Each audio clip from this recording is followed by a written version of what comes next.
disturbing the peace. We're Legionnaires. Here amongst the most beautiful people in the world, walking in the name of love and peace. We're the Legionnaires for peace. Don't forget, the majority on that side, Nixon is open front. March for peace and strong, boys! March for peace! Everybody got a rock! 1, 2, 3, 4.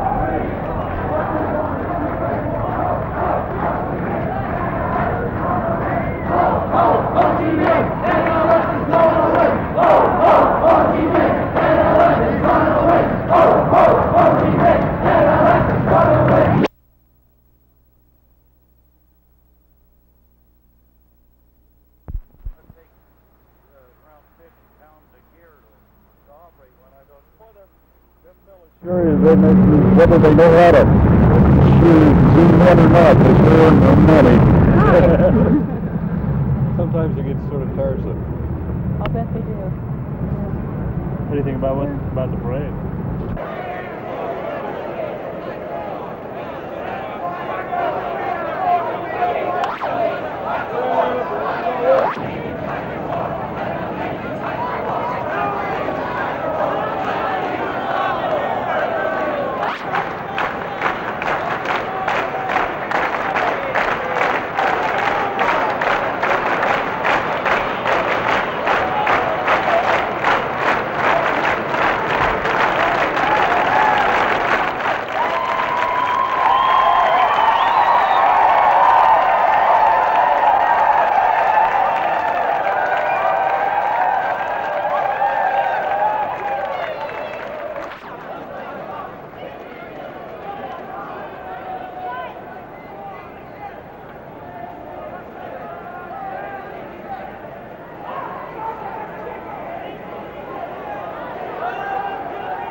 Right on. I think we have a doggy diner contingent there. And right, so brothers blew up the doggy diner. And the reaction at work was, unfortunately, they only got the outside part, you know.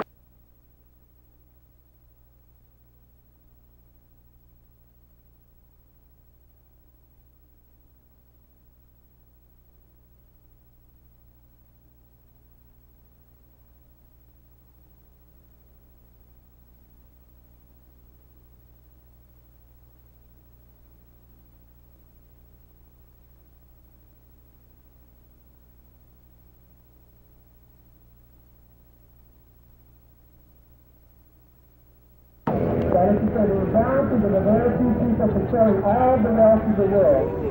7%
festivals is one thing, and the rock throwing is another thing. Well, Lois, are we going to get some information? Just seeing everything that goes on. What do you think of the parade? Haven't seen it. What do you think of the idea? Well, I agree with it up to a point. I'm against the war in Vietnam. I got a grandson over there and don't like it. I don't think we have any business over there.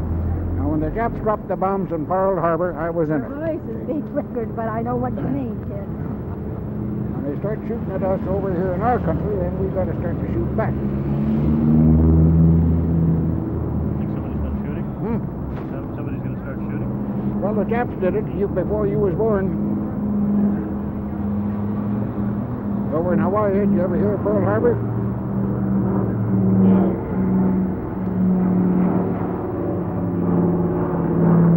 What do you think about what's going on? Right.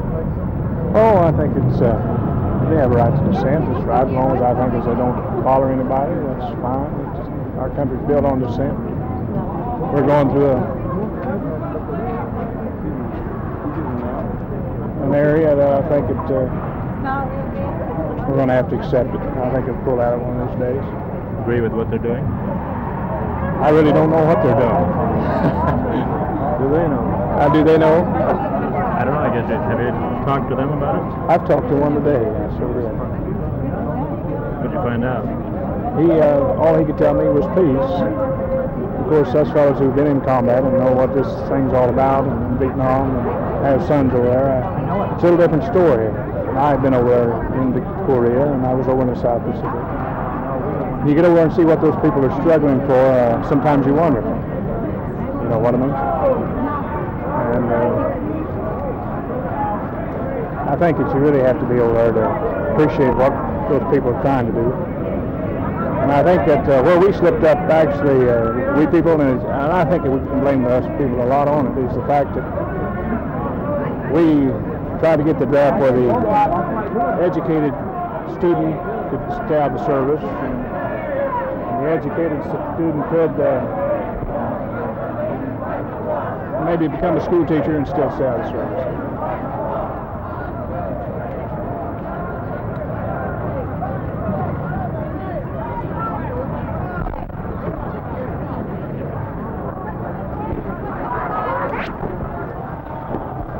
You making a movie of this? Trying to. I'd like to be up about 10 feet higher because I have a disadvantage in the vertical. Oh! These kids are having their fun. I mean, I got two boys, 19 and 20, and For war tomorrow, huh?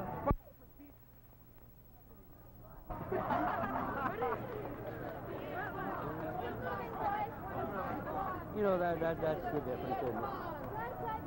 I don't get it. I don't get it.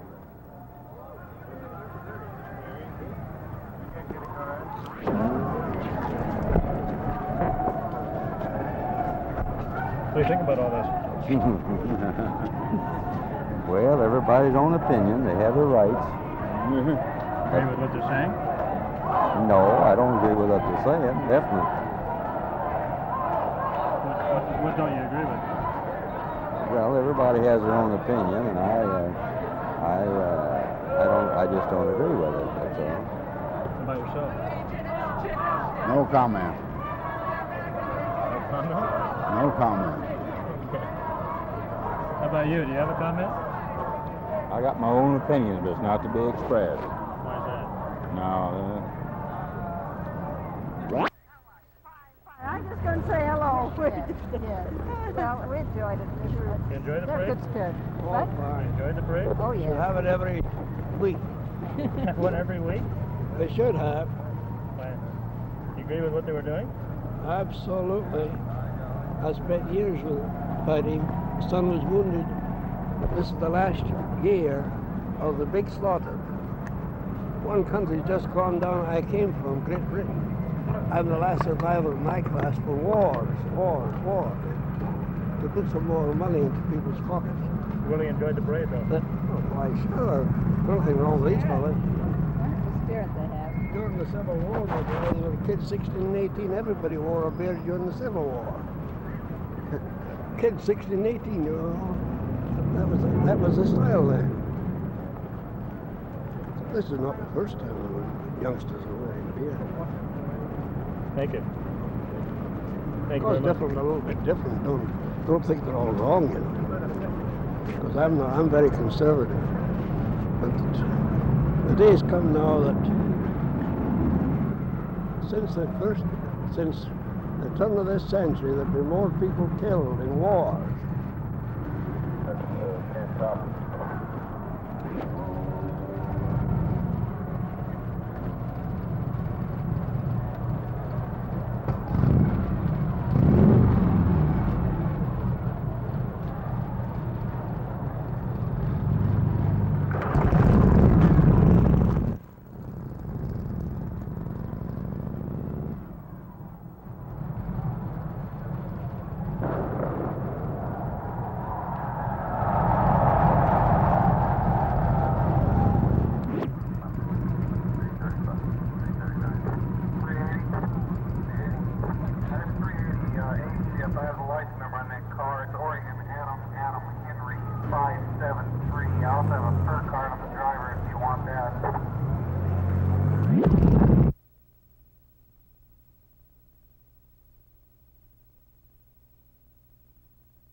Housekeeping and cooking facilities are not existent of the type that they need, and therefore, on the review of the Bureau of Parks, I agree with Mr. Buckley that this permit should be denied. I feel that the size of this group is beyond the scale that Washington Park can accommodate, and certainly a convention of this type is not the type that we can accommodate in our public parks. Do you have any alternate suggestion for a place for such a convention here in the city? No, I have no alternate suggestion. This is a matter for them to consider themselves. I'd like to remind the council that no matter how much you try to ignore us in the next week, or how much you try to put us aside, that within the next 7 to 10 days, there'll be over 25,000 young people in this city looking for a place to stay. and it'd be advisable that they are given a location. You enforce the law, and I'm telling you, this is a good place to put them, is right down in that Journal building, because we can get them from all of the bridges. Thank you, Mr. Mayor. Mr. Davis, are you suggesting that we use machine guns now?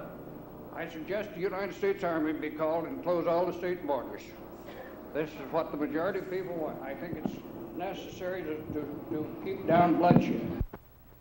Opinion, and I've been around the world, is the best city in this whole world of ours, as far as I'm concerned.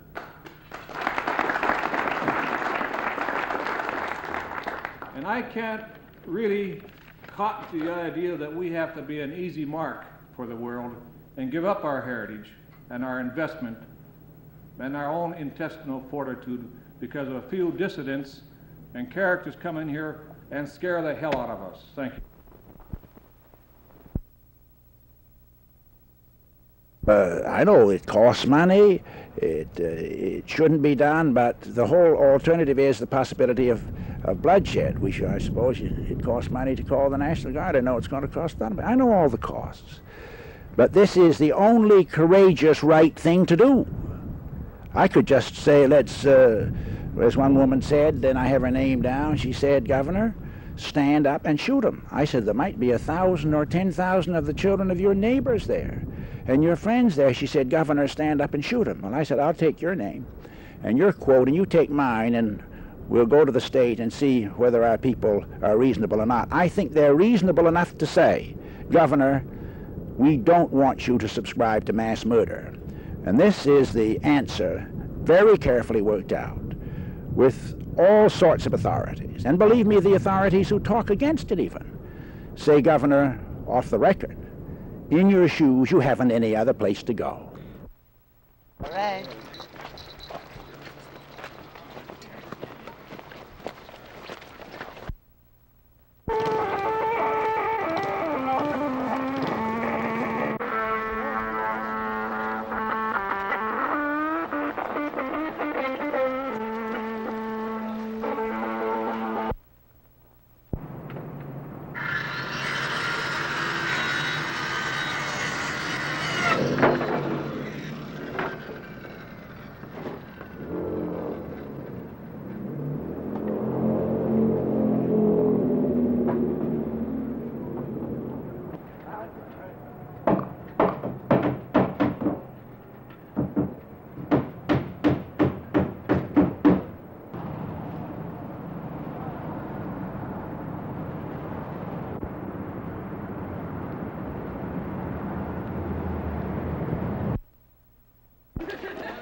Salazar went through hell in L.A. last night, Mother!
Ladies and gentlemen, the Vice President of the United States, Spiro Agnew.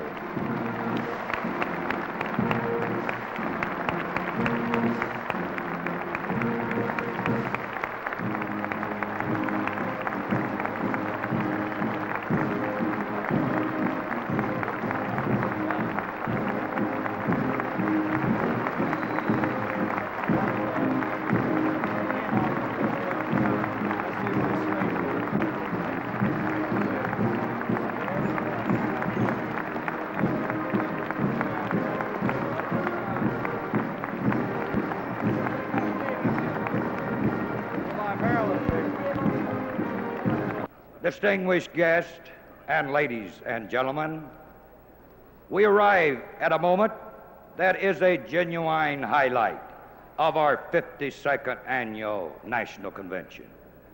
We had, of course, hoped it would be possible for President Nixon to be with us on this occasion. Circumstances beyond his control and ours have prevented that visit. However, we are in the presence of one who is no less than second in command. He is one of the best-known men in American public life, known almost as widely as the chief executive himself, particularly to the working press of the nation.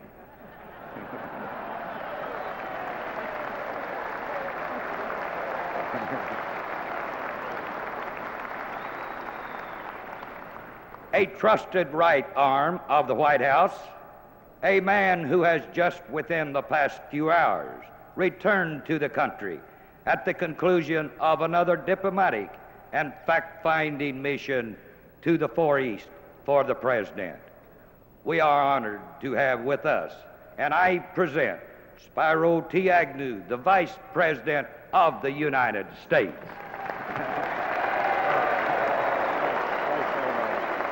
Thank you.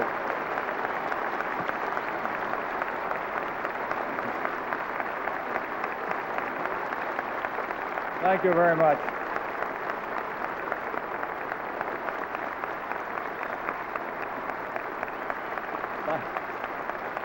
Thank you very much.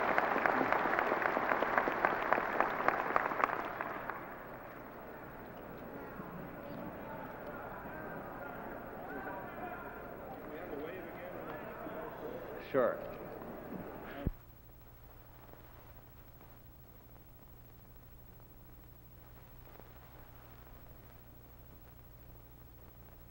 Something for nothing machine it requires that each of us contributes. Its base is not government, its base is people.